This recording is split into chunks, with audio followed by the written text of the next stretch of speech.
primeiro vou me apresentar. Eu sou Flávia Falcão, sou desembargadora do Tribunal Regional do Trabalho da 10ª Região. Atualmente eu sou diretora da Escola Judicial do meu tribunal, sou coordenadora do Núcleo de Conciliação do Tribunal e sou coordenadora do SEJUSC, que é o Centro de Conciliação do 2º grau no meu tribunal. E esse tema eu vejo com bastante conexão com a conciliação. Processo coletivo do trabalho, as ações anulatórias, dissídios coletivos, ações civis públicas e coletivas. Por que eu entendo que há uma ligação direta com a conciliação? Porque no direito coletivo, nos dissídios coletivos, as partes se encontram a solução adequada para aquela situação vivida dentro das suas instituições. Estou repetindo muito instituições mas daqui a pouco eu vou parar de repetir, porque a gente fica nervosa, vocês não pensem que não, né. Mas eu entendo que o futuro do direito do trabalho é esse, é o coletivo, é a conciliação, é o acordo entre as partes e que o que realmente não for possível de encontrar-se uma solução entre as partes, isso sim virá ao judiciário. E nós teremos, o que eu acho mais importante é que a solução para aquele dissídio, para aquela situação, ela seja encontrada pelas próprias partes. Eu acredito verdadeiramente nisso. E eu olho essa plateia toda e todos que aqui estão acreditam no direito do trabalho, acreditam na justiça do trabalho, que atualmente não vou ficar fazendo discurso da situação que a nossa justiça da nossa justiça é injustamente taxada da forma como vem sendo feito. Nós precisamos valorizar a nossa justiça do trabalho. Eu sou filha de um juiz, meu pai tem 91 anos, foi ministro do Tribunal Superior do Trabalho, Guimarães Falcão, e o meu pai costuma dizer, até hoje, ele está lá, né, e ele diz que a justiça do trabalho é a mais próxima do povo brasileiro, porque nós todos trabalhamos, produzimos, dependemos de alguém que trabalha e dessas relações precisam ser dirimidas e elas estão aqui. O direito coletivo do trabalho era algo um tema muito caro para o meu pai, que ele se dedicou durante muito tempo a estudar e a conduzir esse ângulo do direito que é o processo coletivo. Eu estou ansiosa por ouvi-los e acredito que todos que estão aqui presentes, e a palestra não é minha, a palestra é dos senhores, e eu fico falando e vou prosseguir, daqui a pouco a minha amiga Vanessa que vai me chamar a atenção. Os nossos expositores serão o doutor Roberto, o doutor Frederico, o doutor Pablo, e eu acho que está faltando alguém aqui, doutor Renan, doutor Renan.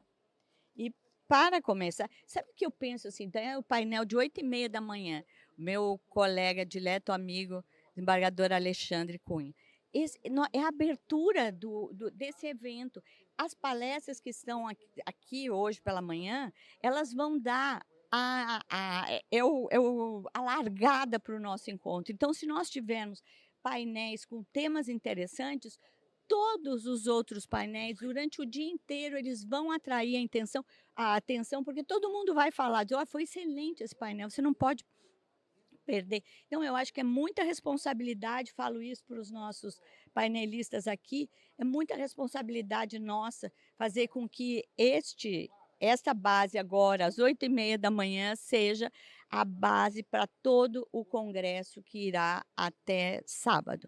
Então, eu agradeço aos senhores por terem aceito esse desafio, né? Porque sempre a gente falar para o público tão seleto, aliás, para qualquer um, eu fico sempre muito ansiosa, e eu estava super ansiosa esperando esse momento. Digo, a abertura do ano, para mim, é quando começa as festividades de final do ano. Então, após esse congresso, do qual tive o privilégio de participar desde o primeiro, começa o Natal e nos aproximamos do final do ano. Então, é uma data festiva e eu espero que para os senhores também. Então, eu vou chamar o doutor Roberto Lopes, que vai falar sobre processo coletivo negocial e a valorização dos atores sociais. Por favor, doutor Roberto.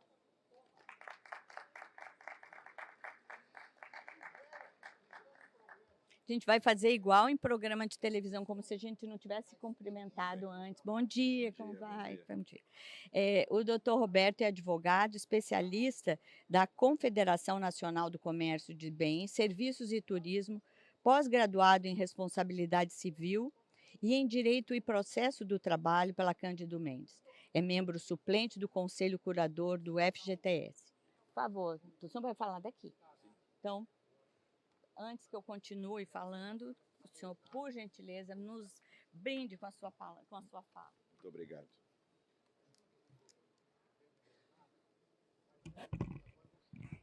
Bom dia a todos.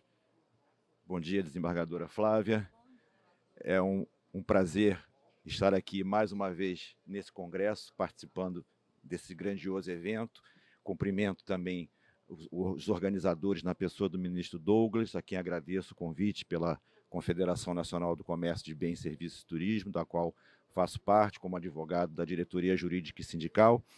E eu venho falar com as senhoras e os senhores um tema muito relevante, e por isso que eu trouxe para esse painel, que é o processo coletivo negocial e a valorização dos atores sociais.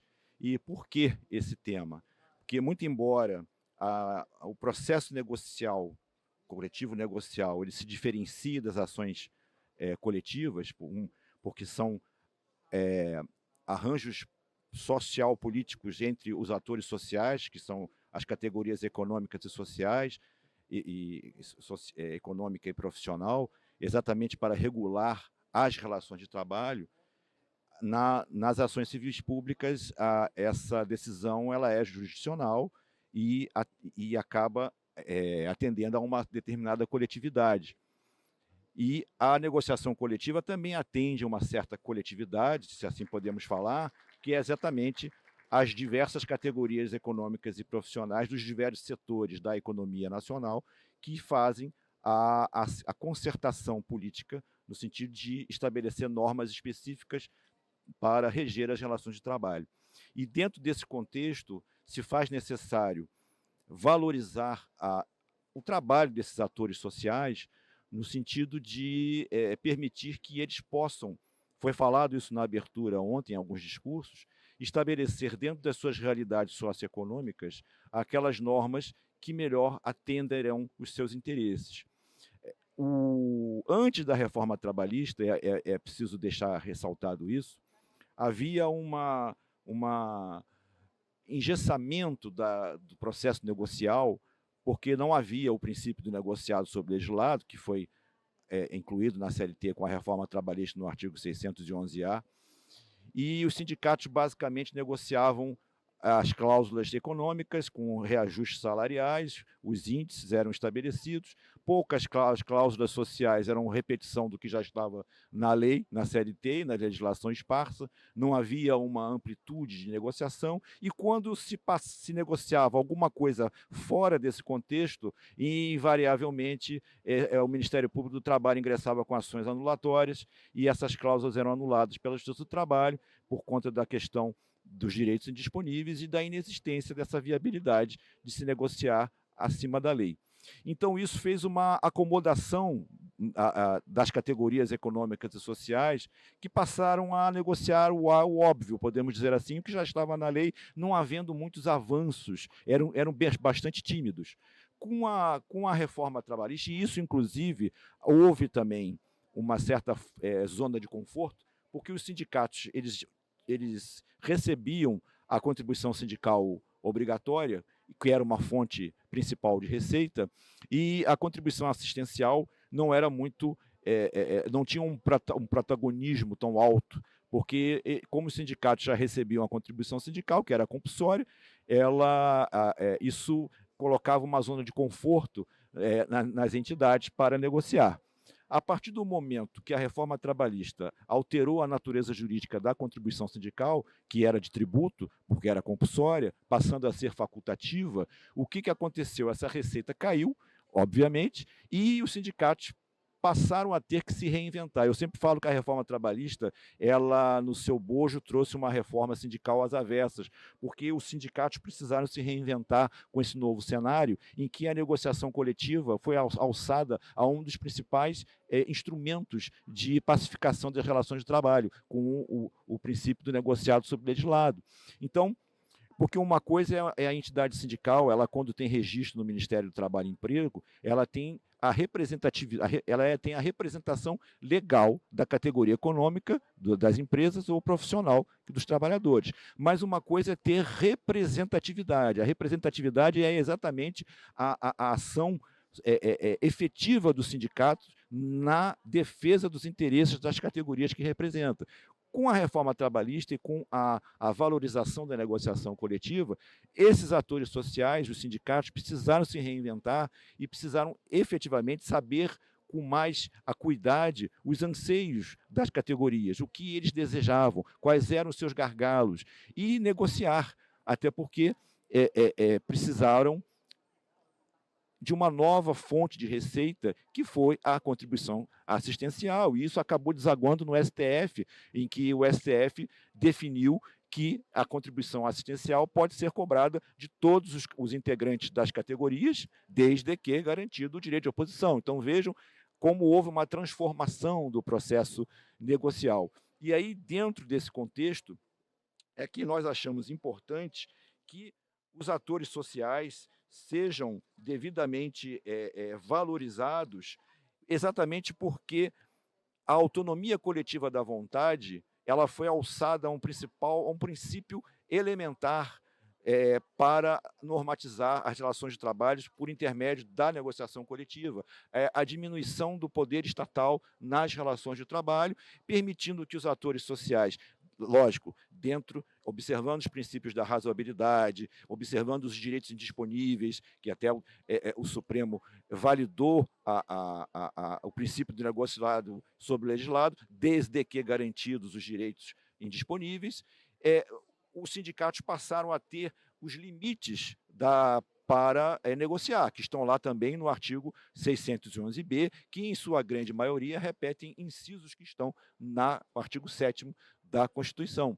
Então, vejam, todas essas amarras que foram estabelecidas visaram exatamente que esse poder de negociação coletiva fosse devidamente valorizado. E aí é a necessidade de se fazer prevalecer o princípio da intervenção mínima na autonomia da vontade coletiva. A vontade coletiva, nesse caso, ela tem que ser ressaltada.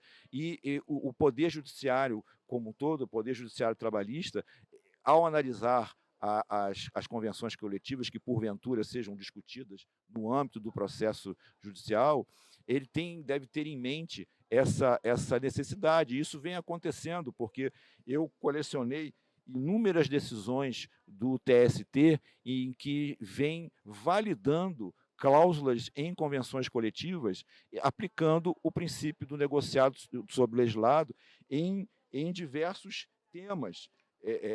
Por exemplo, participação nos lucros e resultados não extensível aos aposentados, por exemplo, o TST validou cláusula de negociação coletiva, não concedendo aos aposentados uma gratificação na PLR, que concedeu apenas para os funcionários da ativa. O TST entendeu que isso não feria ao direito indisponível. O relator foi até o ministro Breno Medeiros. Várias cláusulas de negociação coletiva que tratam de intervalo intrajornada, em 45, em 15 minutos. Tem uma decisão aqui do ministro Alberto Balazeiro. Também a questão do dispensa de empregados que trabalham fora da empresa, dispensá-los de bater o ponto, não havendo quebra do princípio da isonomia.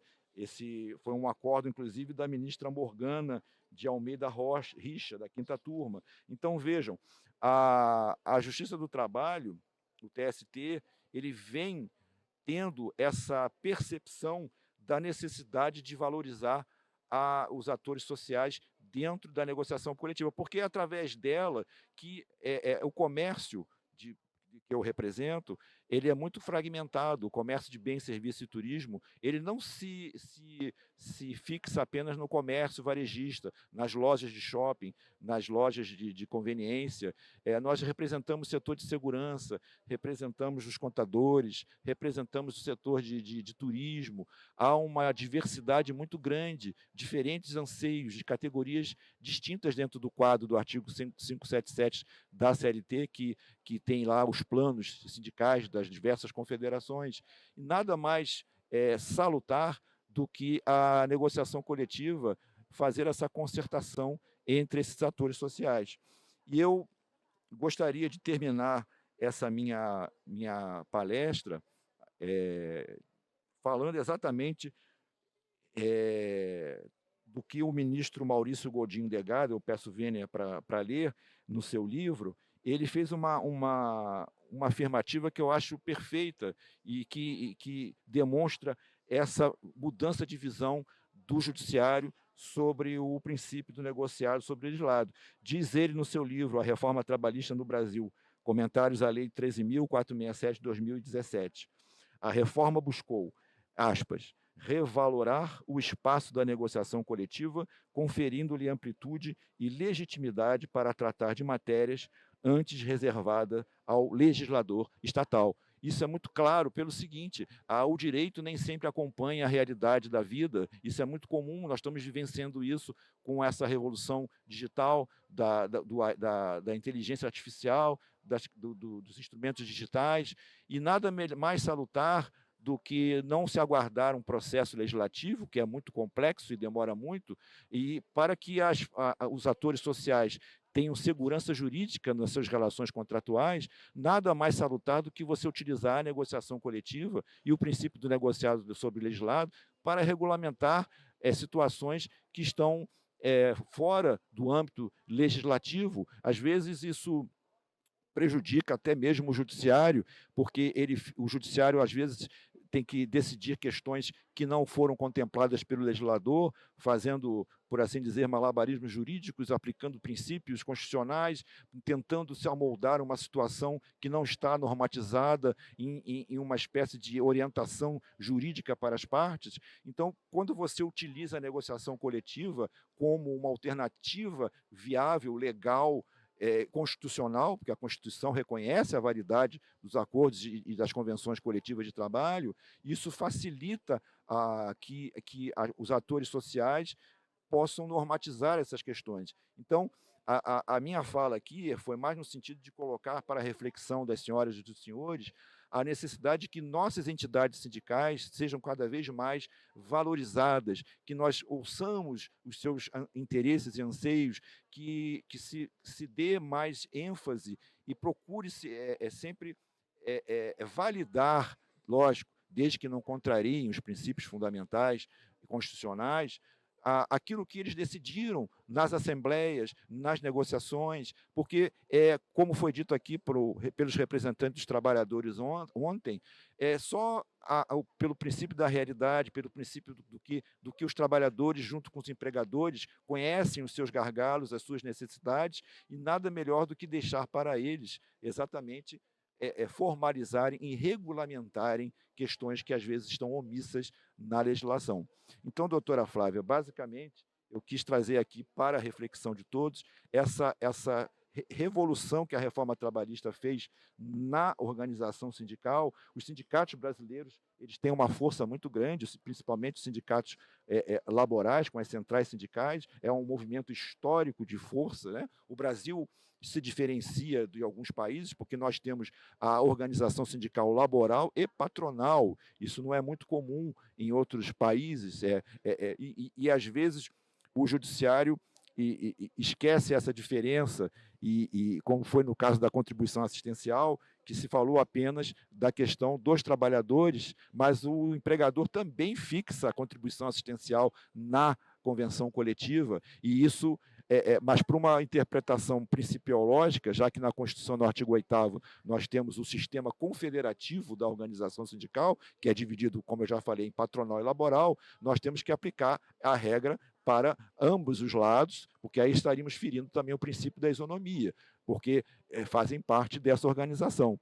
Então, basicamente, era o que eu queria deixar para as senhoras e os senhores, e espero que isso contribua para que daqui para frente a gente tenha uma outra visão do sistema sindical e dos sindicatos brasileiros, para que sejam fortalecidos e, com isso, possamos ter empresas sustentáveis, trabalho decente, devidamente organizado, regulamentado pelas convenções coletivas e acordos coletivos, com o beneplácito da Justiça do Trabalho, que vem acontecendo do TST, e isso tudo contribui para que a gente consiga a nossa tão almejada segurança jurídica nas relações de trabalho. Muito obrigado pela oportunidade e agradeço mais uma vez.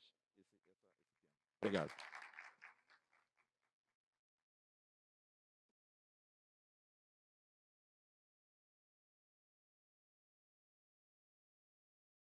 Roberto estava lhe escutando e tinha pensado a respeito desse assunto. Como coordenadora do Sejusc de segundo grau do tribunal, vou ficar de costas aqui. Eu tenho tido a oportunidade de presenciar e de conduzir as reclamatórias pré-processuais dos sindicatos que chegam ao tribunal, e categorias fortes e de ambos, tanto econômica quanto laboral, e chegam ao tribunal porque não conseguiram encontrar um consenso em determinados assuntos. O caminho feliz é que os sindicatos eles se ajustem em relação às suas convenções coletivas, que os tribunais respeitem essas decisões, os próprios envolvidos também entendam que aquilo foi a vontade coletiva. Então, no nosso tribunal, nós temos o privilégio de ter como vice-coordenador o juiz Rogério Neiva, que é um expert na área da negociação. E eu tive também a oportunidade de acompanhar ao longo dessa minha vida, como falei para vocês, na Justiça do Trabalho, desde que nasci, essa situação do dissídio coletivo, porque na década de 70, os sindicatos e as decisões coletivas, elas eram extremamente importantes e prevaleciam sobre o legislado. E com o passar do tempo, isso mudou. E eu um dia me surpreendi, até conversei com um colega sobre isso, digo, como? Agora se quer o legislado sobre o convencionado, o que e aonde é que mudou nesse caminho? Aí ele não conseguiu me explicar muito bem, até também porque ele não é favorável à conciliação, e disse que isso aqui é uma evolução. Eu, sinceramente, não sei se é, de fato, uma evolução. Ministra Morgana, doutora Abad, que estão aqui também nos prestigiando, uma grande honra. A ministra Morgana acabou de ter um acórdão citado aqui para o nosso palestrante, doutor Roberto. Doutor Roberto, eu lhe agradeço muitíssimo a participação, e eu escolhi para entregar os certificados ao final, porque aí nós podemos bater uma foto todos juntos e economizar o tempo para eu poder falar um pouquinho mais quando chegar ao final do painel. Então, muitíssimo obrigada. Até daqui a pouco. Doutor Frederico é o nosso próximo palestrante, falará também sobre ações anulatórias, dissídios coletivos e ações civil públicas e coletivas. O doutor Frederico é gerente de Relações do Trabalho Sindicais da Confederação Nacional do Transporte, CNT, membro da Delegação de Empregadores Brasileira, na 19ª, são muitas, né, doutor Frederico? E Conferência Internacional do Trabalho, graduado em Direito pelo UniCeub, pós-graduado em Direito e Processo do Trabalho pela Uniderp, especialista em Gestão de Relações do Trabalho pela Fundação Dom Cabral e em Relações Sindicais pela WCCA. Mestrando em Direito pelo IDP, especialista em Normas Internacionais do Trabalho pelo Centro Internacional de Formação da OIT. Doutor Frederico, por favor, doutor Frederico, agora... É a sua vez aqui. É ruim esse fonezinho, né? A gente Obrigado. pensa que não está ouvindo. Maravilha. Bom dia a todos. Cumprimento os presentes aqui ao vivo que nos assistem pela telinha, em nome da ministra Morgana. Ministra Flávia, eu queria fazer um primeiro disclaimer.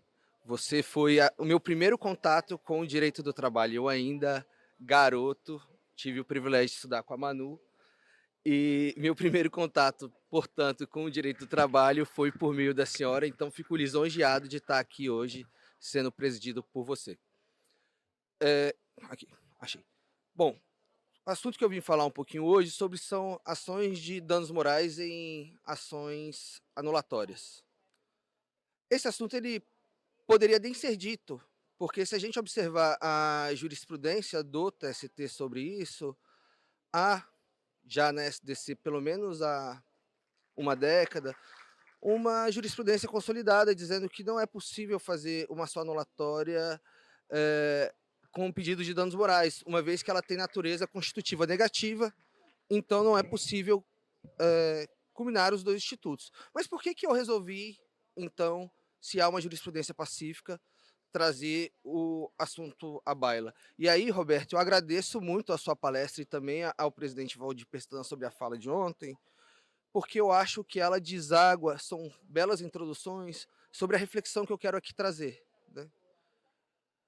Se os atores sociais, pela Constituição, pela CLT, pelas convenções internacionais da OIT, têm o protagonismo de, para aquele recorte, naquela geografia específica e sob aquelas categorias econômicas e profissionais específicas, de poder fazer o legislado sobre o negociado, por que eles são compelidos a terem que pagar indenizações? Será que os outros atores, que também têm o poder normativo, pagam à sociedade alguma indenização se caso se excedam? Porque esse é um risco da atividade que foi outorgada para o Estado aos atores sociais.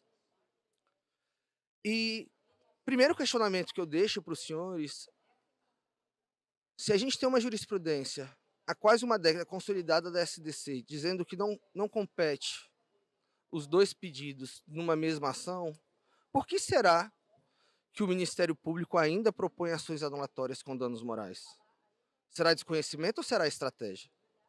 Acho muito pouco provável que, pelo nível que se temos dos procuradores hoje, que é muito alto, que se haja desconhecimento.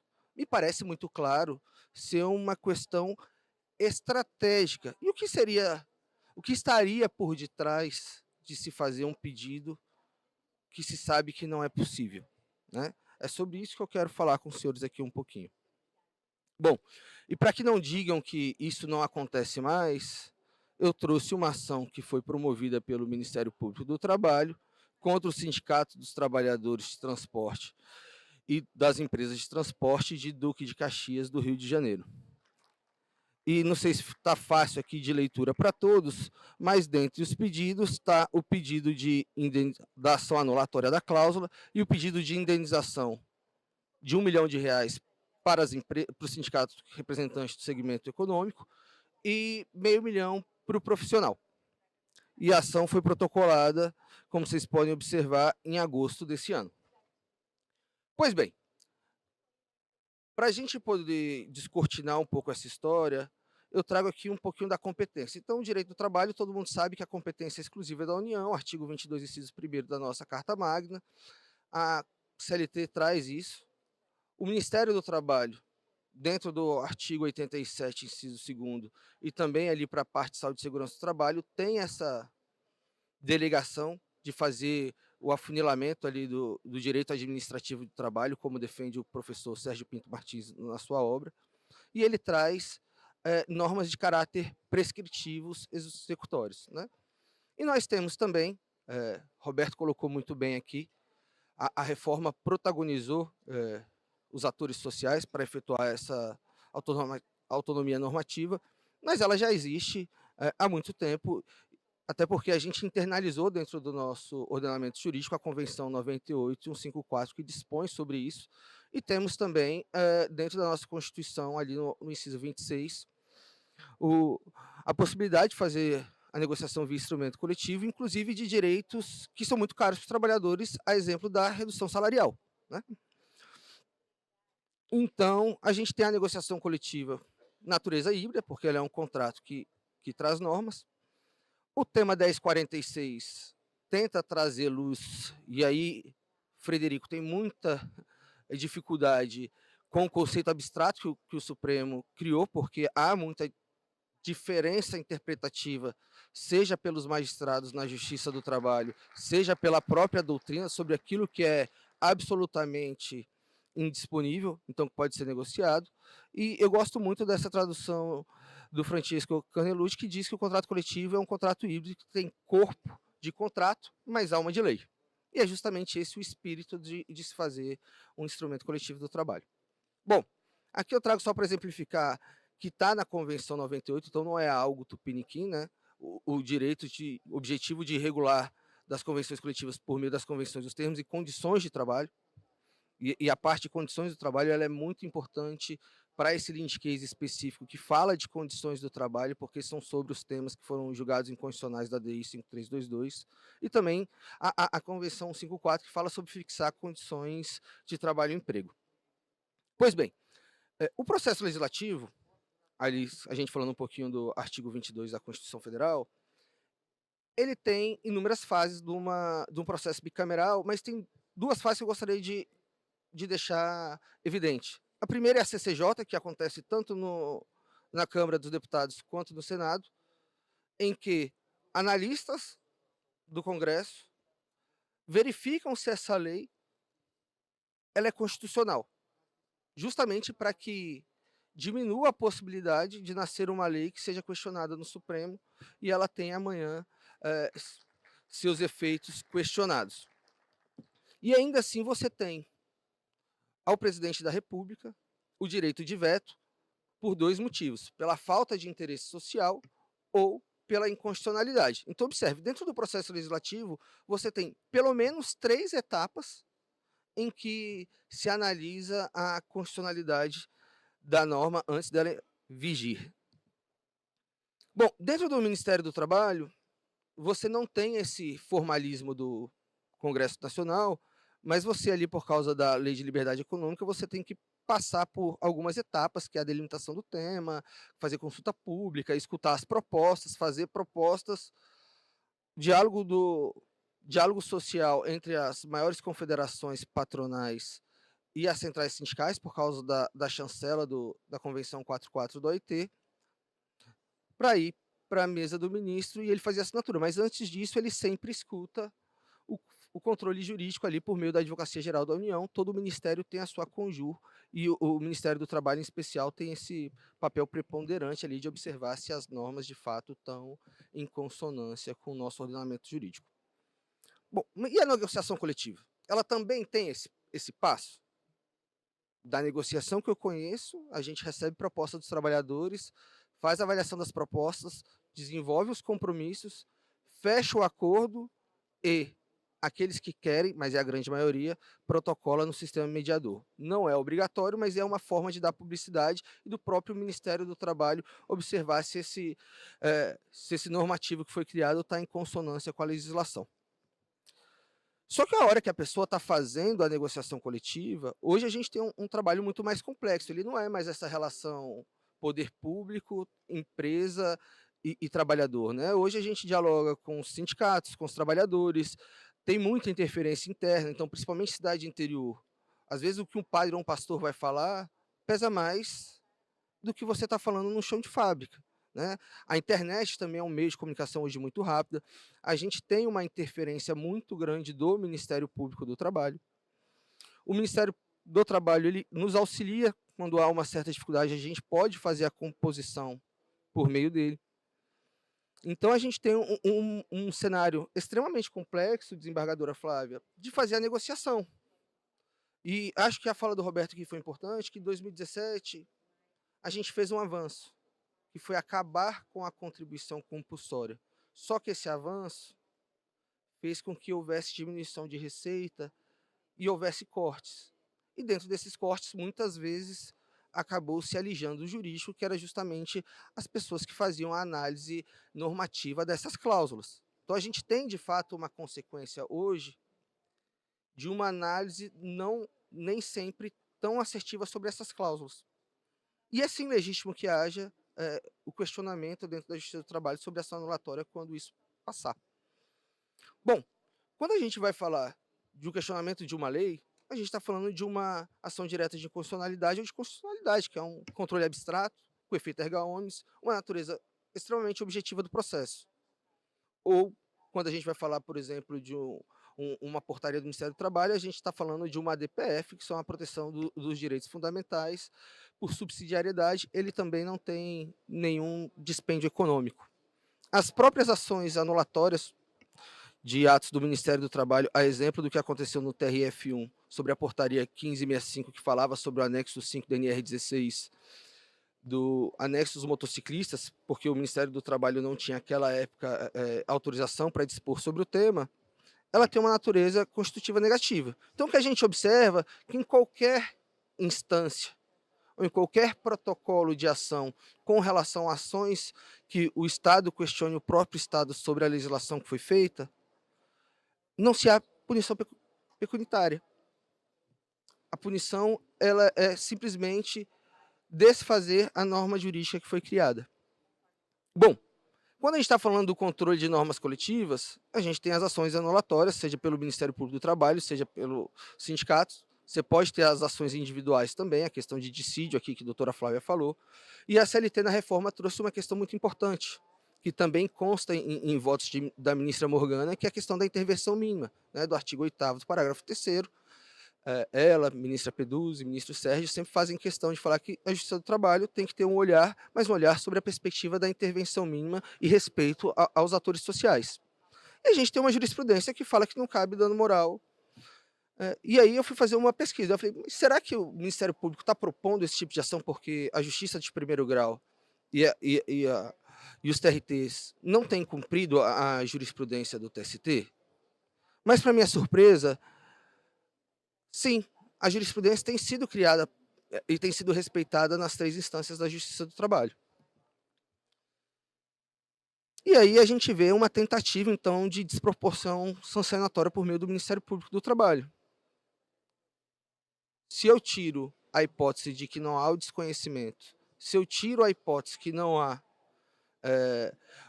uma insurgência dos juízos de primeiro e segundo grau com relação à jurisprudência do TST, me sobra a hipótese de um efeito inibidor do chilling effect, em que o Ministério Público do Trabalho, ao propor essas ações, ele tenta, sim, calar a voz dos sindicatos. E é sobre isso que eu queria trazer, de fato, a reflexão aqui da minha apresentação, né? A juíza Tereza Narras, ela conceitua no artigo de litígio predatório que o chilling effect representa uma ação legal que permite que o tribunal possa impedir o direito de um ato que, em princípio, seria legítimo, porque essa ação supostamente é legítima. Poderia impedir, no entanto, que a pessoa exerça a liberdade de expressão.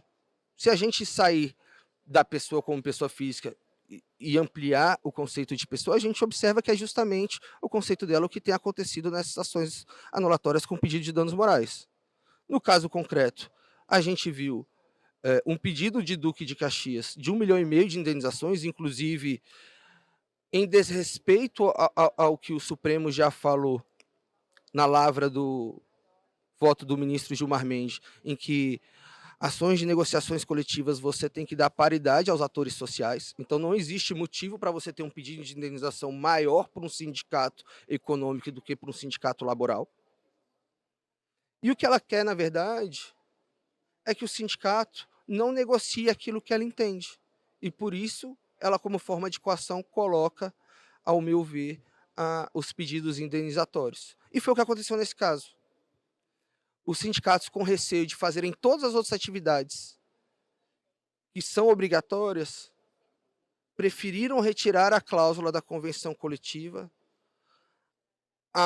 aventarem a hipótese de ter que pagar uma indenização e alijar por completo o sindicato, seja profissional, seja do segmento econômico, e eles não poderem continuar no exercício da sua atividade, porque isso fecharia os sindicatos. Os sindicatos hoje não têm caixa para pagar uma verba dessa monta. Então, é uma situação muito ruim. E o que diz o CNJ sobre isso? Né?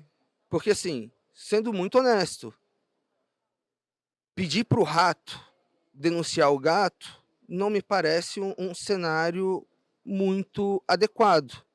Se eu peço para uma empresa denunciar o Ministério Público do Trabalho, o Ministério Público do Trabalho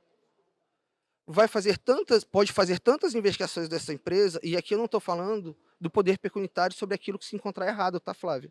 Eu estou falando sobre a empresa para as operações para atender o Ministério Público de uma forma que a empresa não consegue fazer o que ela deve fazer. Então, há um receio muito grande, seja das empresas, seja dos sindicatos, em fazer essas denúncias desses excessos. Mas o CNJ, ele faz algumas recomendações, né? E aqui a recomendação 127 de 2022, em que a Justiça do Trabalho deve sim acompanhar a tramitação de forma especial de ações de judicialização predatória, que surgiram as medidas concretas para inibir o efeito do chilling effect, que é justamente o que a gente comprovou que acontece com esses pedidos de ações. E a recomendação, 2 anos depois, a 159 de 2024, ela vai mais além. Ela autoriza aos juízos fazerem atos que impeçam, atos e opções que possam acarretar no desvio ou no uso indevido do direito da ação, do processo como instrumento de jurisdição. Não inviabilizar a prestação jurisdicional de qualidade, porque eu estou trazendo uma ação que os magistrados vão perder tempo, que o Estado vai gastar dinheiro e que não tem, de acordo com a jurisprudência e com as teorias doutrinárias, a menor chance de prosperar, né? O abuso de direito não se restringe somente ao exercício do direito de ação, podendo constituir uma violação a um direito social. Direito social esse estado na nossa Constituição, no artigo 7º, inciso 26, que é o direito de negociação coletiva, e no artigo 8º, dizendo que somente os sindicatos podem fazer a negociação com liberdade, sem interferência do Estado. E o Ministério Público é, sim, um ente do Poder Executivo. E aí continua no artigo 3º da própria recomendação, identificar os indícios de desvio de finalidade na atuação dos litigantes em casos concretos. Os magistrados poderão, no exercício do poder geral de cautela e de forma fundamentada, determinar diligência a fim de evitar a legitimidade ao Poder Judiciário, incluindo, entre outros, as previsões que estão descritas ali no anexo B da recomendação.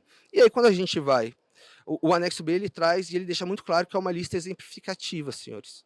Então, existem outras ações além do que está ali. No ponto 14, é o ajuizamento de ações com o objetivo de dificultar o exercício de direitos, notadamente direitos fundamentais, pela parte contrária. E o que a gente pode fazer com relação a isso? Acho que, primeiro, quando chega esse tipo de ação, pode-se fazer o indeferimento pelo artigo 330 do CPC, ou pedir para que o Ministério Público corrija o vício e escolha se ele quer fazer uma ação indenizatória ou uma ação anulatória, haja visto que os dois institutos não podem ser feitos de forma concomitante. Mas mais do que isso, quando os juízes do trabalho se deparam com isso, por parte dos sindicatos, por parte dos representantes dos trabalhadores ou dos empregadores, faz-se a aplicação, Flávia, da litigância de má-fé. E o próprio comunicado ao Conselho Nacional do Ministério Público do Trabalho, preservando dessa forma a autonomia da vontade. E aqui, já finalizando, eu deixo algumas reflexões. A gente está punindo quem deveria nos fortalecer? Porque me parece que as instituições sindicais estão saindo punidas nisso. É um controle ou uma asfixia institucional? Quer dizer, o Ministério Público está dizendo que os atores sociais só podem negociar aquilo que eles entendem que é devido. A negociação vai prevalecer, mas até quando? Porque a gente está desestimulando as negociações se a gente não toma ações contra esses excessos. Muito obrigado.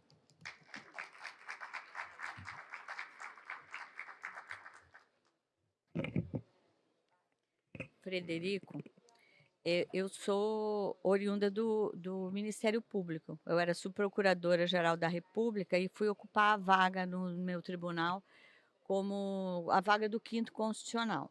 E ao longo desse período, eu estou há 25 anos como juíza, e eu aprendi ao longo desse tempo, e já que você está aqui inspirado por algum momento da nossa trajetória de vida, que você veio para o direito do trabalho, eu acho que te inspirei de uma forma boa, porque você está aqui hoje palestrando.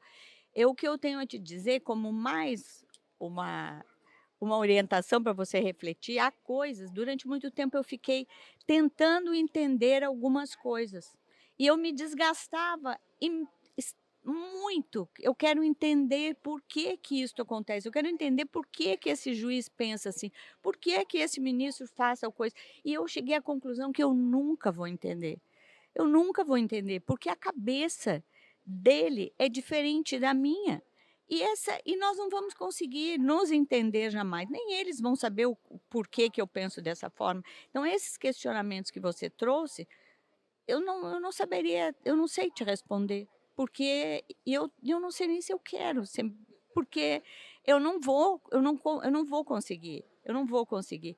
Eu eu sou partidária da corrente da ministra Morgana de intervenção mínima. Então, uma intervenção como a do Ministério Público, como a atuação do Ministério Público, eu entendo que isso eu entendo. O papel do Ministério Público é defender. Defender o quê?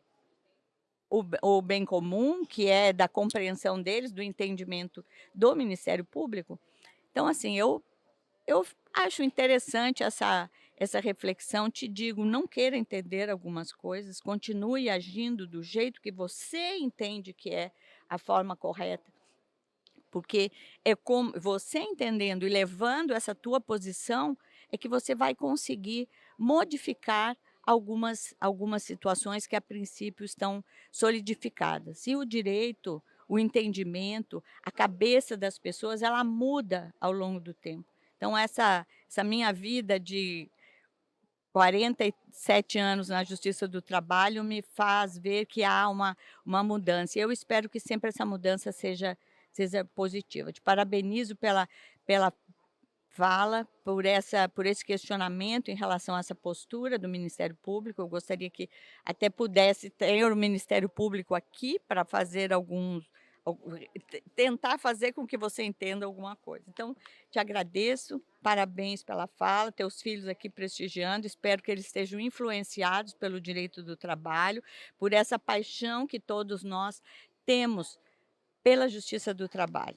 Então, fique aqui para ouvir até o final, para ver se você vai também ficar envolvido nessa corrente do bem aqui de todos nós que estamos. Eu vou, mais uma vez, você já está me chamando atenção, né? Não? Então tá. Então, doutor Pablo, por favor, papel dos processos coletivos trabalhistas. Eu já estou aqui, está ouvindo direitinho? Então tá.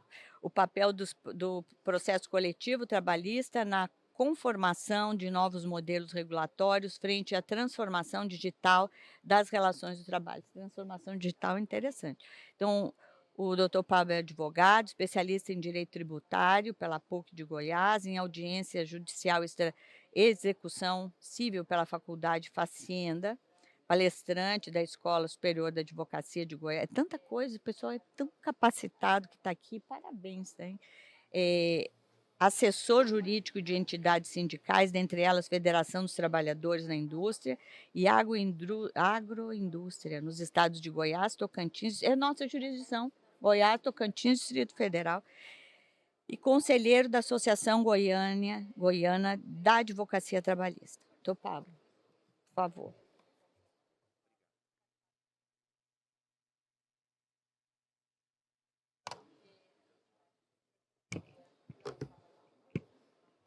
Bom dia a todos.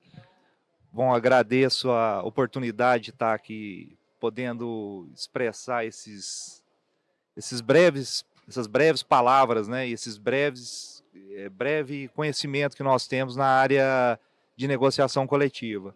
Gostaria de parabenizá-la, doutora Flávia, pelas palavras iniciais e dizer que, principalmente nesse viés conciliatório, isso é muito importante para as negociações e para as conduções de nossos trabalhos, até em relação ao judiciário. Gostaria também de parabenizar a organização deste evento, que fantástico, já é a terceira vez que eu participo dele e cada vez ele está mais grandioso. Bom, o que eu trouxe aqui e gostaria de trabalhar com vocês?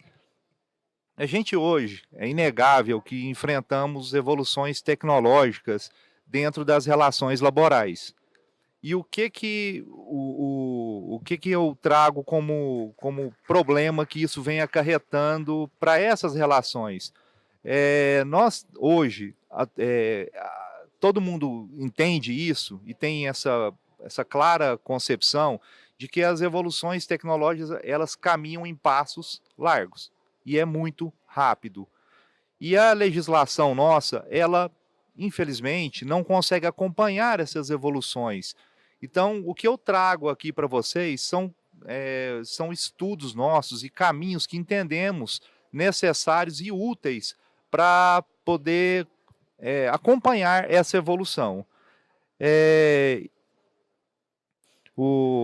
Essa era digital, ela traz essa evolução e a gente precisa trabalhar soluções dessas novas relações trabalhistas. Só que a evolução que eu trago e abordo aqui não é a revolução que vivenciamos na sociedade até as anteriores, até essa que estamos presenciando agora. Quando a gente trata dessa chamada quarta evolução industrial, que é a que nós estamos atravessando hoje, nós temos alguns pontos que são divergentes e são das revoluções anteriores, que é a primeira, a segunda e a terceira revolução industrial. Nessas primeiras revoluções, o que nós observamos foi que o avanço, ele substituía a força do ser humano. Ele vinha para automatizar trabalhos perigosos, trabalhos que causavam um grande desgaste físico. E daí isso difere dessa nova revolução industrial. Essa revolução a qual nós atravessamos hoje em dia, já há algum tempo, ela se materializa muito na inteligência artificial. O que seriam essas diferenças? Quando a gente fala de primeira, segunda, terceira revolução industrial, a gente tem como resultado, como eu disse, uma substituição que não afere a inteligência humana. Então, a gente presenciamos isso, que houve uma adaptação do capitalismo e da sociedade quanto a essas revoluções. A sociedade ela se adaptou. Esse histórico que nós temos é de uma adaptação. Então, quando eu trago esses passados, a gente tem essa adaptabilidade. Hoje, o que a gente enxerga como um grande problema é uma revolução totalmente distinta. É uma revolução em que eu estou substituindo e potencializando a inteligência humana. E existem alguns estudos que alguns economistas, sociólogos, que tentam trazer essa revolução para a revolução tecnológica que nós vivemos em 1950 para cá. Só que também a gente tem que ter essa distinção. Não estamos falando da mesma revolução. Nós estamos falando de uma revolução que até então, conforme aqui dito, ela abordava uma substituição, e hoje a gente tem outra, que é da inteligência, da inteligência do ser humano, do cérebro do ser humano. O que a gente tem hoje para poder acompanhar e regulamentar o que está acontecendo nas relações trabalhistas? A primeira questão que nós devemos analisar é que nas revoluções passadas, o que se vinha legislando? Se legislou essa procura para amenizar os estragos, os impactos dela dentro das revoluções anteriores.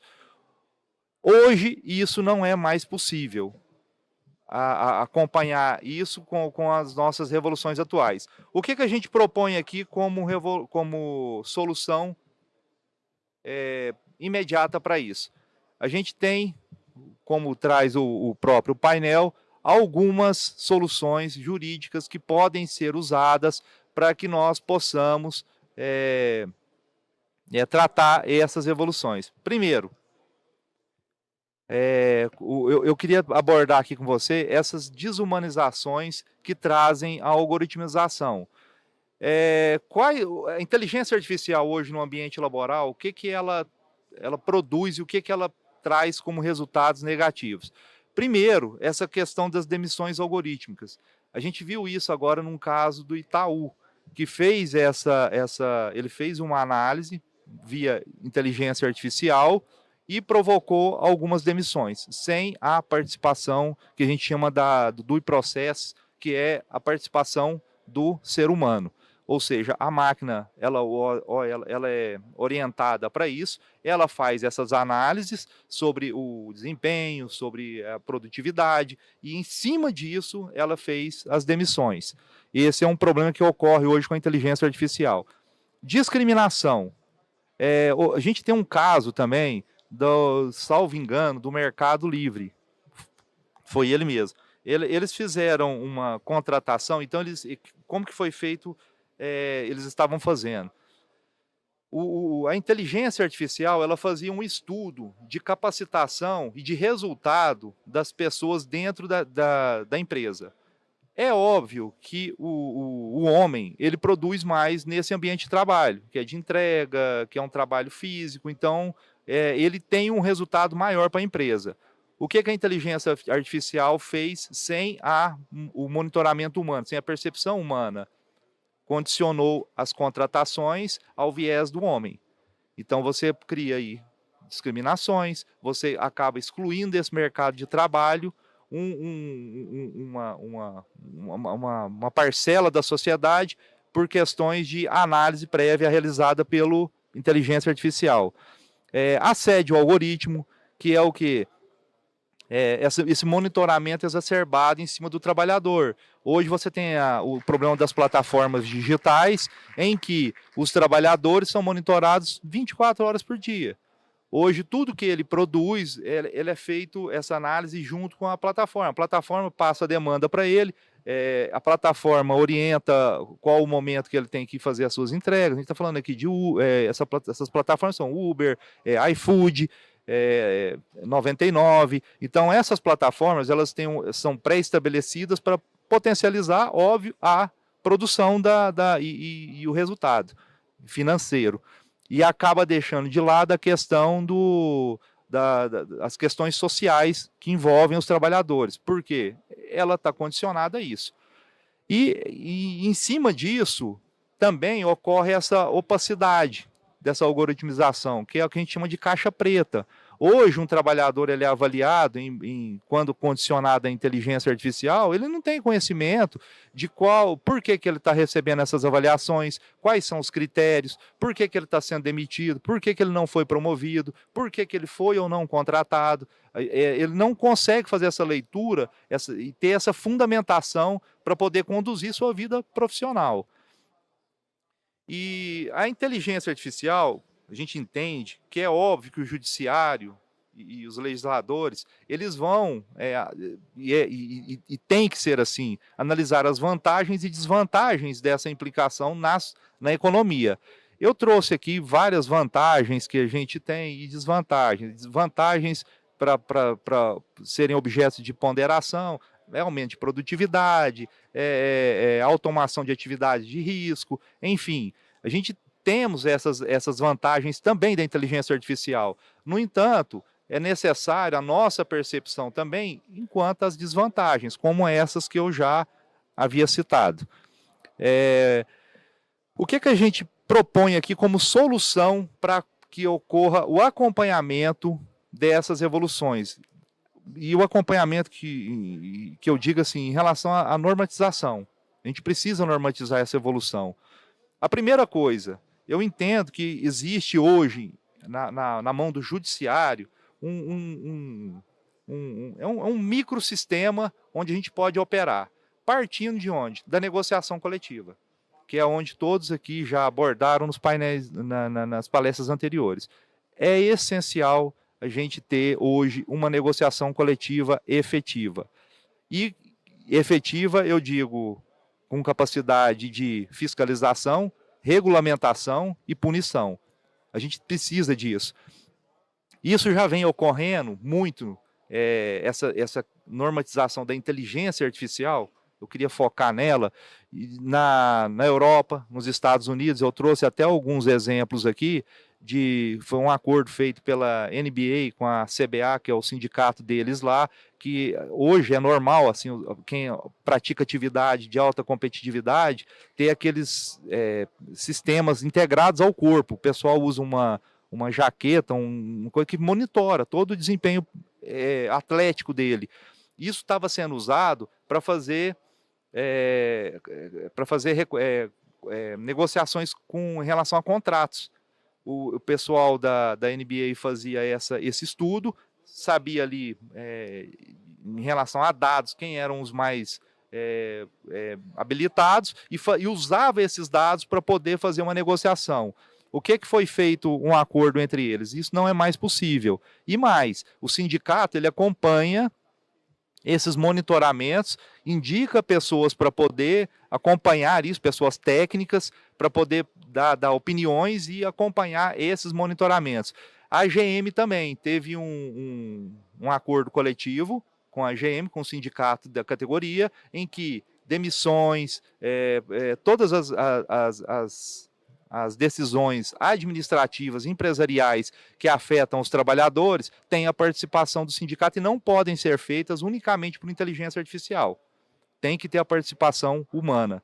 Então, são exemplos que já estão sendo implementados no mundo e na Europa também estão implementando esse tipo de solução. Na verdade, fiscalização. E daí a gente tem as ações judiciais que dão subsídios a essas negociações coletivas através de instrumento coletivo, que são convenção coletiva e acordo coletivo.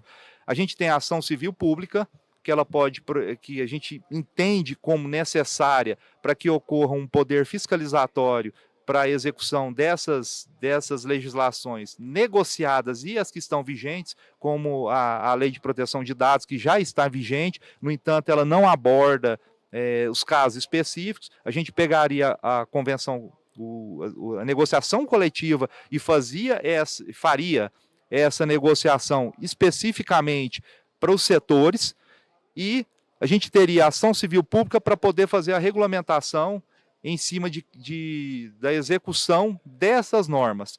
A gente teria ela com um viés mais, com um viés de obrigatoriedade, para fazer-se cumprir o que está negociado.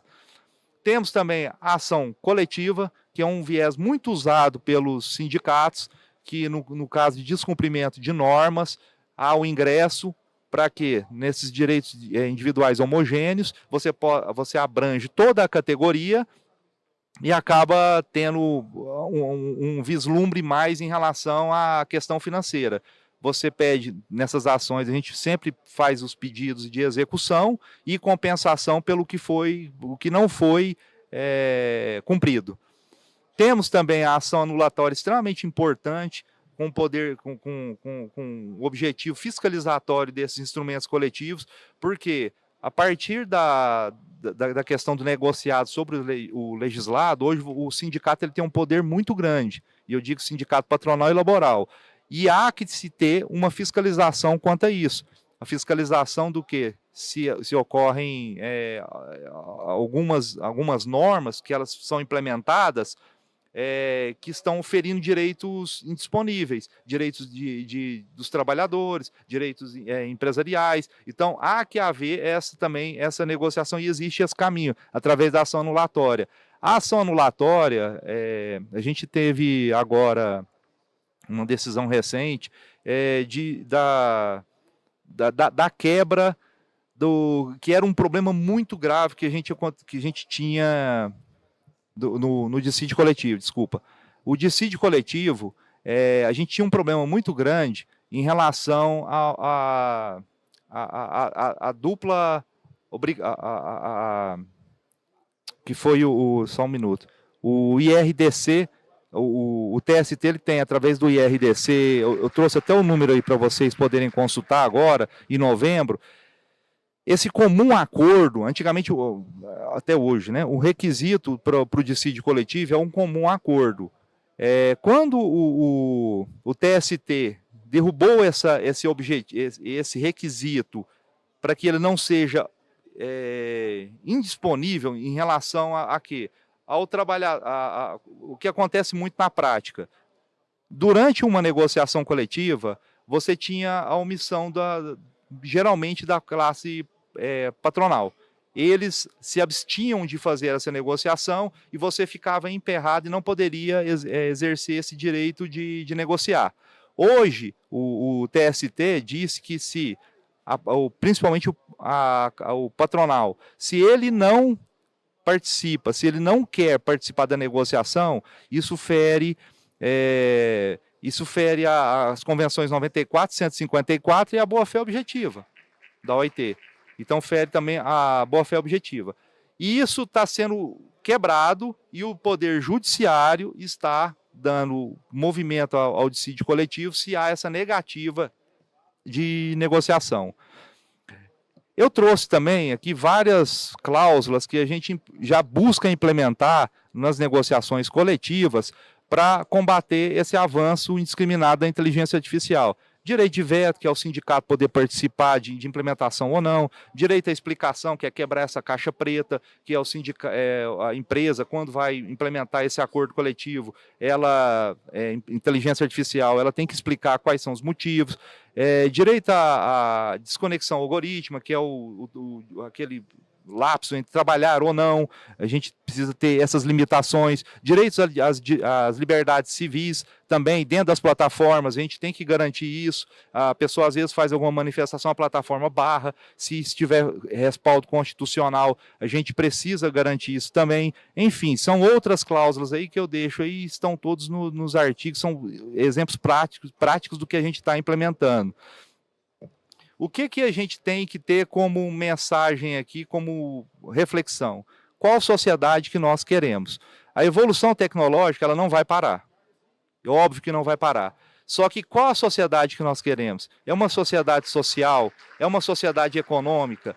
É óbvio que ninguém está aqui querendo que pare-se a revolução tecnológica. No entanto, é muito necessário que haja a observância desses princípios sociais. E isso é um trabalho essencial de nós, operadores do direito e da justiça do trabalho. Desculpem pela pressa, mas é que o tempo é curto, gente. Obrigado e espero ter contribuído de alguma forma. Obrigado. Desculpa pela extrapolação no tempo. Foi muito pouco tempo. Quem extrapola o tempo sem ninguém para chamar atenção aqui sou eu. Então, Pablo, essa questão de inteligência artificial, eu lembro em 2018, 2019, nós estamos com nossos temas de palestras e de fala nas escolas judiciais, era a Revolução 4.0. Eu acho que nós já estamos na 17 Pro Max e vamos, a cada ano, as coisas vão mudando, não dá nem para falar mais em revolução, nem, porque só temos uma evolução, e dependendo do ponto de vista, talvez interpretado como uma involução. Eu sou muito favorável à inteligência artificial, eu acho que ela veio para nos auxiliar nas tarefas, vamos dizer, burocráticas, braçais, em que se pode utilizá-las de uma forma positiva para nós,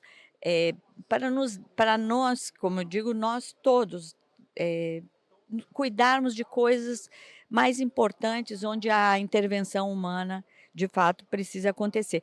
Essas avaliações todas em relação aos algoritmos e tudo, será que o problema são os algoritmos? Será que o problema não é em quem não analisa a informação que vem desses algoritmos? Porque o algoritmo diz, mas ninguém é obrigado a aplicar o que vem do algoritmo. Cabe a nós, como nós do judiciário, nós utilizamos as nossas ferramentas e vem para o juiz vai seguir cegamente aquilo que está? Não, a gente faz uma análise. Essa questão das plataformas é um assunto tão ainda polêmico, né? Eu sou do Rio Grande do Sul e eu vejo essa questão como os gremistas e os colorados. Eu sou colorada, eu não quero nem saber o que os gremistas pensam e o que eles estão dizendo. Mas nós temos, neste meio dessa torcida fanática pelo Grêmio e pelo Internacional, nós temos aqueles que não torcem por time nenhum, talvez pelo Juventude de Caxias, e que consigam fazer com que em algum momento haja uma conversão e que se possa caminhar naquele... Poxa vida, o que ele está falando está fazendo sentido. Mesmo que eu não consiga entender, faz sentido para mim de alguma forma, então vamos tentar evoluir, que é o que eu espero que aconteça com essa questão das plataformas e dos algoritmos, porque eu faço parte dos colorados, então eu torço por um lado com muita ênfase, mas estou sempre aberta e disposta a ouvir, a procurar entender e buscar uma solução, porque sou partidária da conciliação e acho que este é o caminho que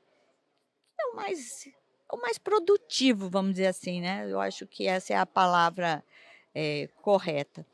E eu gostaria aqui também de poder dar minha opinião, mas eu não sou palestrante, eu tenho que marcar tempo para mim também, viu, Vanessa? Porque eu gosto muito de falar e esses temas são.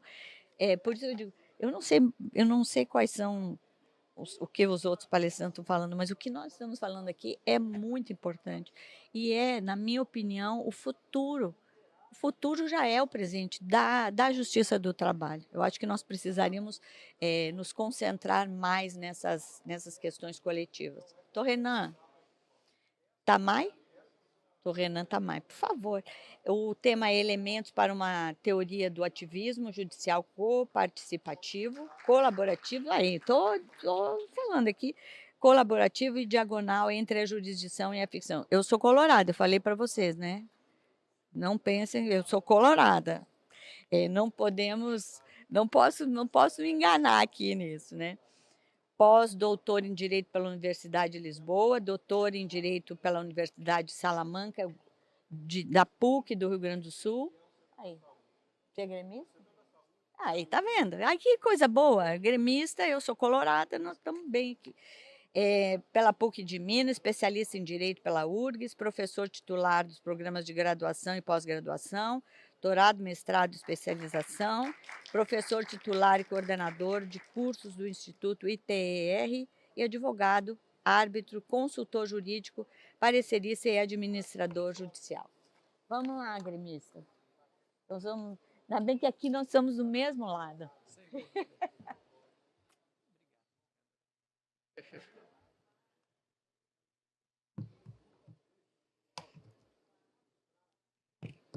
Muito bem.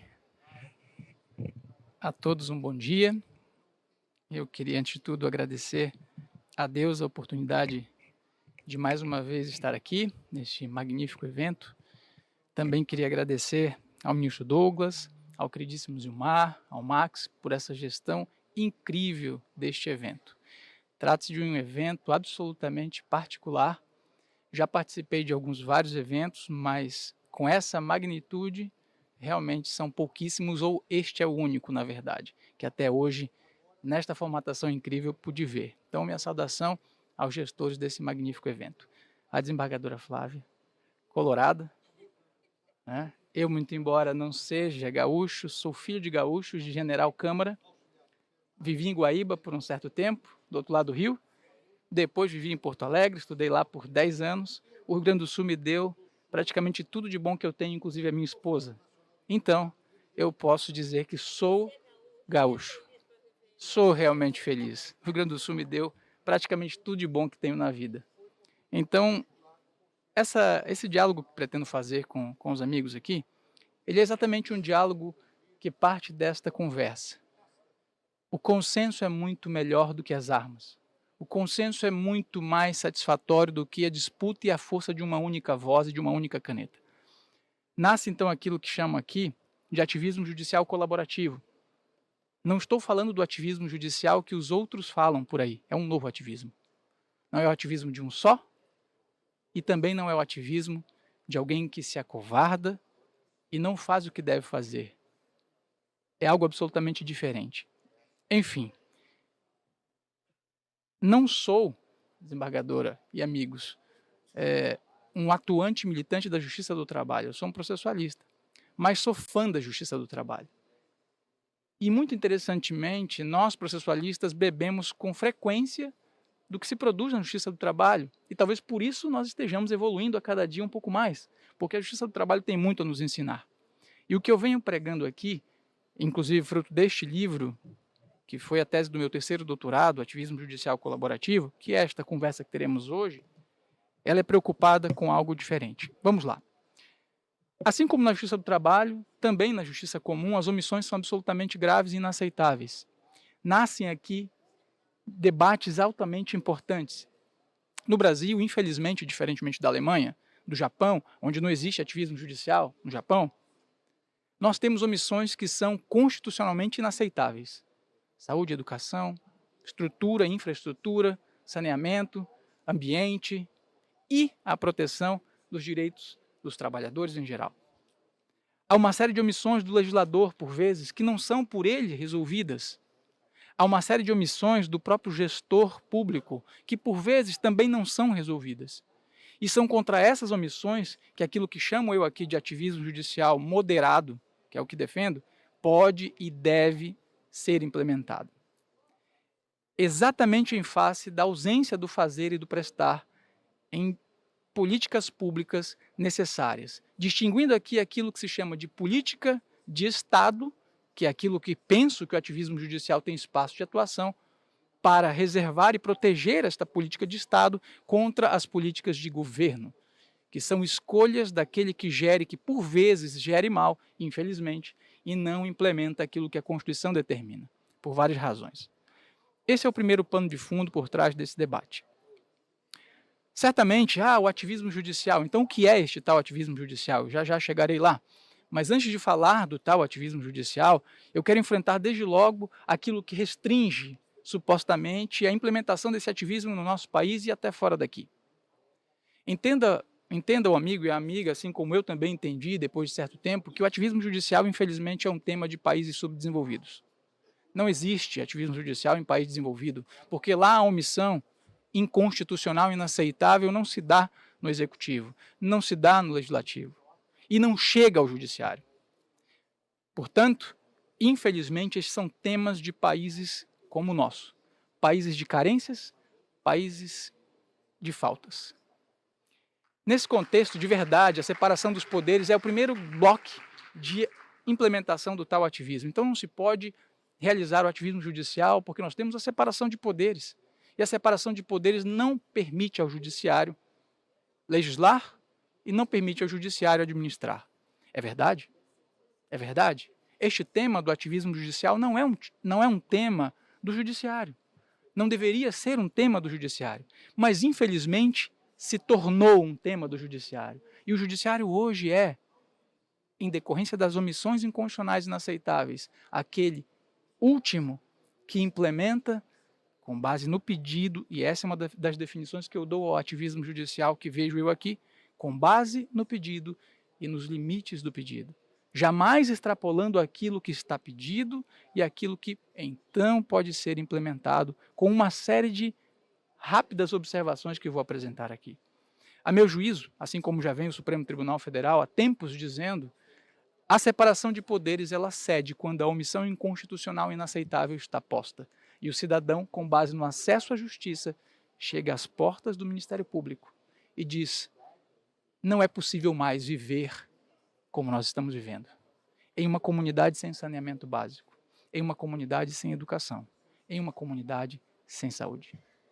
O Ministério Público não faz nada mais do que o seu belíssimo dever, que é agir, assim como a Defensoria, as associações de entidades de classe também. O ativismo não nasce no Poder Judiciário.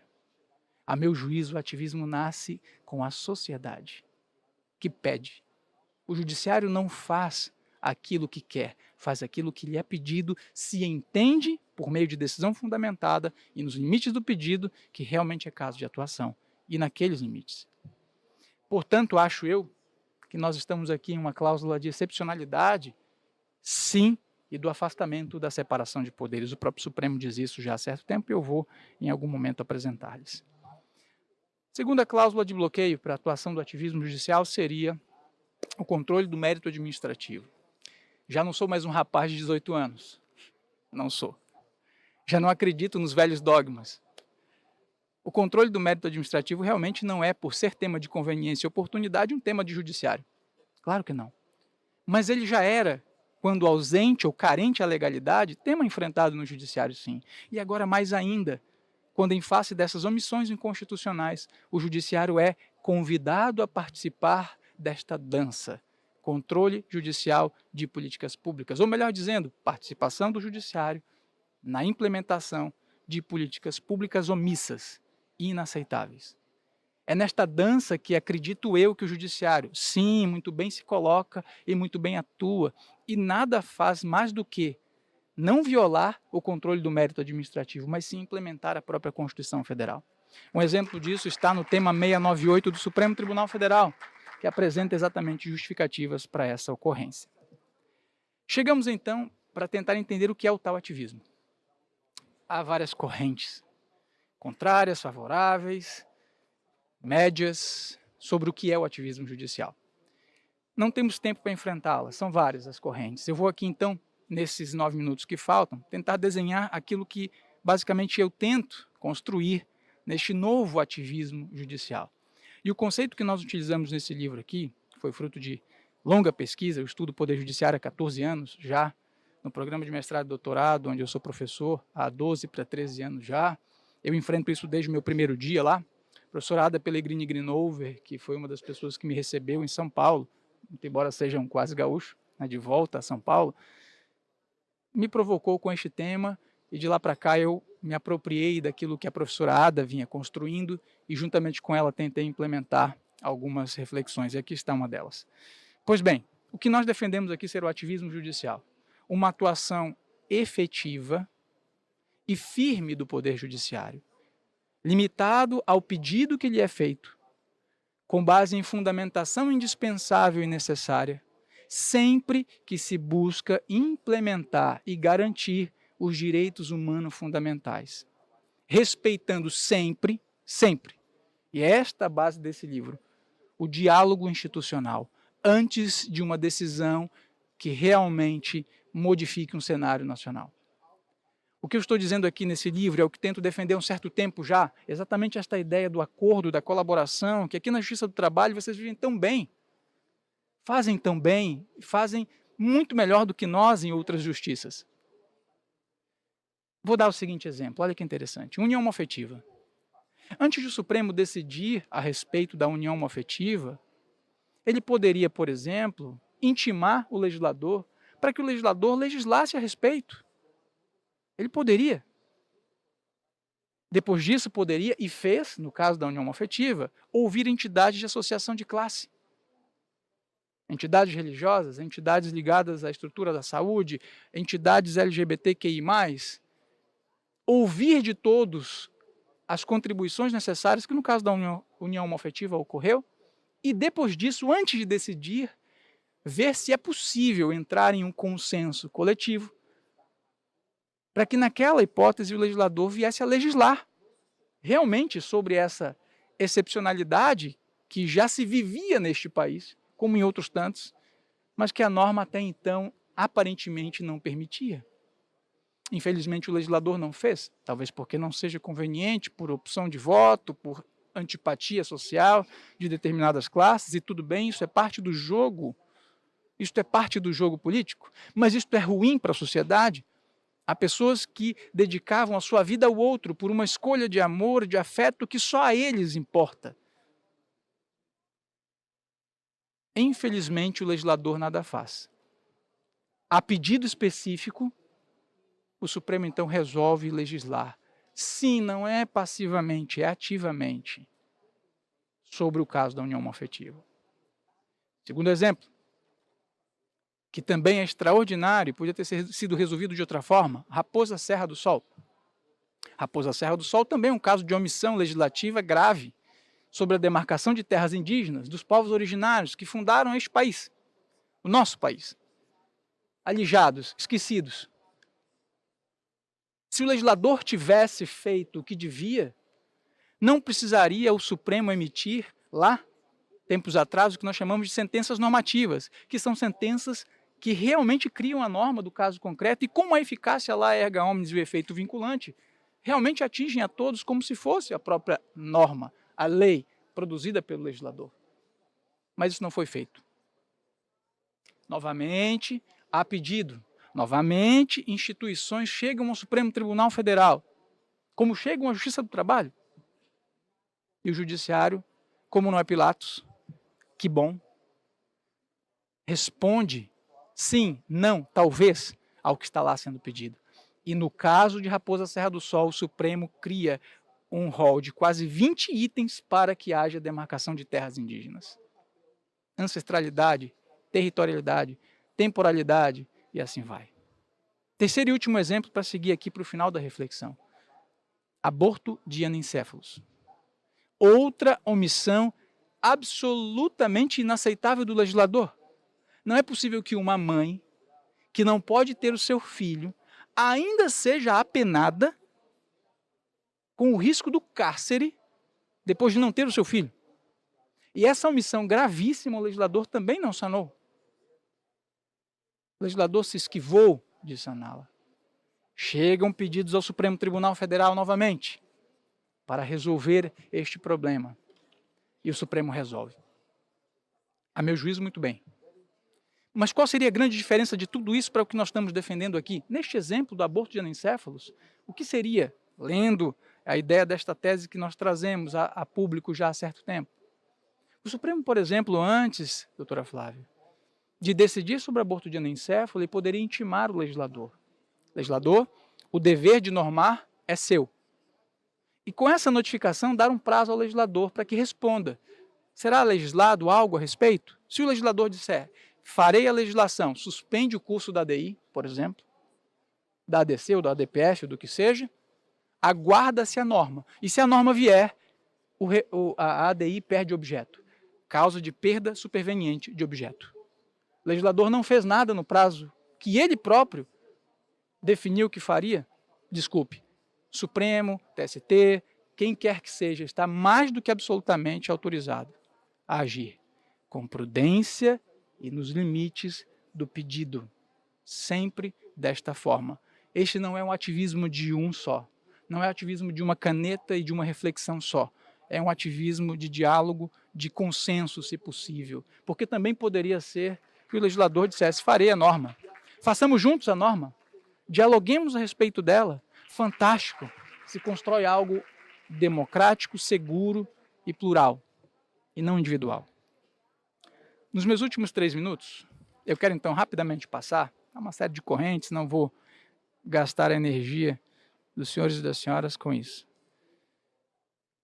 Também na Justiça do Trabalho, a experiência de Vossas Excelências é maravilhosa, com processo coletivo, com processo estrutural, e é o berço do ativismo, de certo modo. Sim, são as demandas coletivas, porque via de regra é lá que estão as omissões graves que a sociedade sente na pele e que vive efetivamente na pele.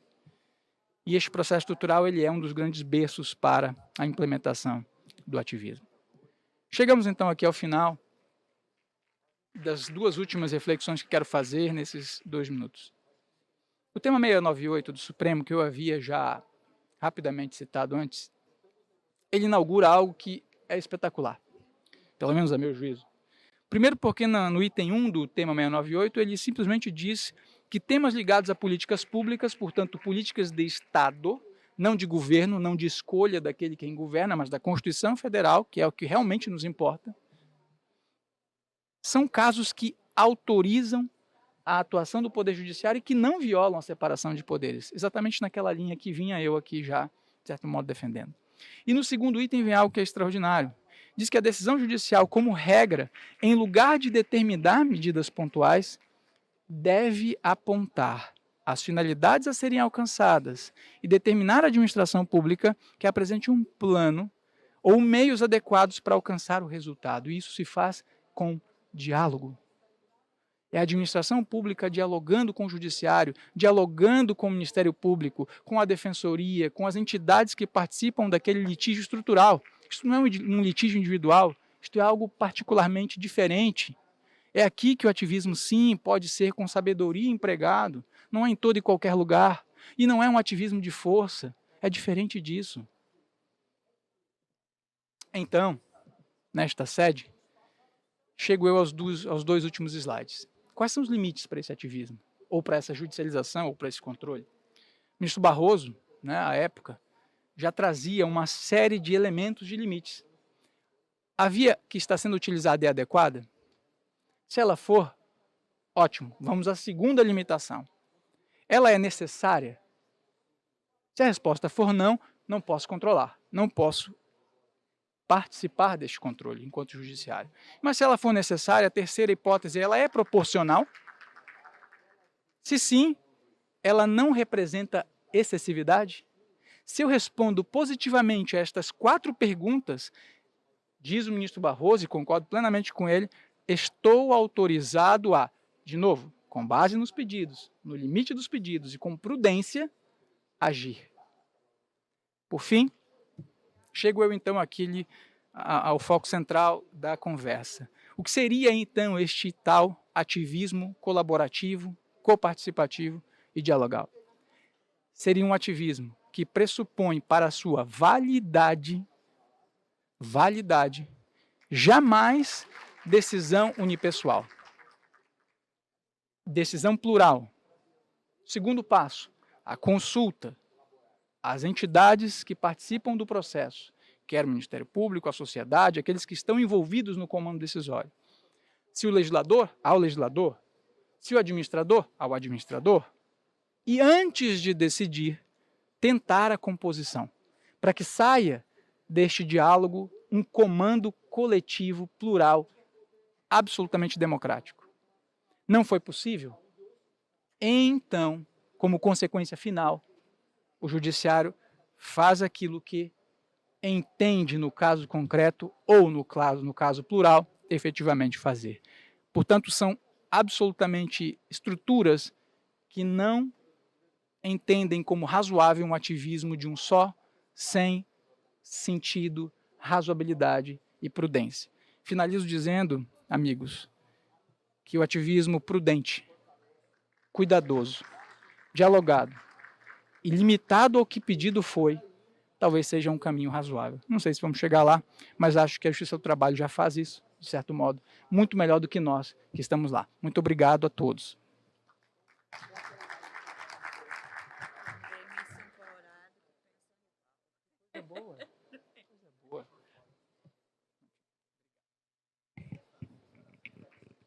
Falando que aqui um gremista e um colorado que pensam da mesma forma.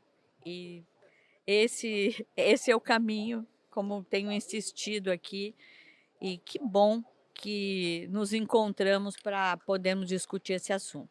Eu convido os nossos palestrantes aqui para bater uma foto, e a ministra Morgana também gostaria que batesse a foto junto, porque foi tão citado aqui os seus acórdons, e eu acho que será uma honra para nós podemos contar com Vossa Excelência para batermos aqui a foto na entrega dos nossos certificados.